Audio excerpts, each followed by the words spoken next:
Go and get my words out, son. Hello and welcome to Creative Nerds. In this short Photoshop tutorial, we'll be sharing with you how you can quickly blend multiple layers together in Photoshop in a matter of seconds. So we want to start off by selecting our images.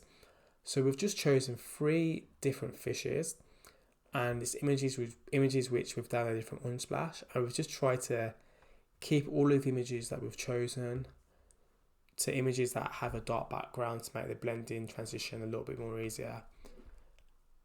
Once we've selected our images, we're going to select each individual layer, and then we're going to head over to Edit,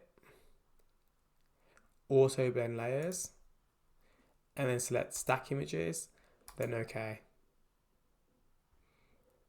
And there you go. In a matter of seconds, it's blended all the images into one single image, and the result looks really good. It's a technique that you can play around with and try in your own design projects. Thanks for watching, and stay tuned to Creative Nerds for further quick tips on how to use Photoshop.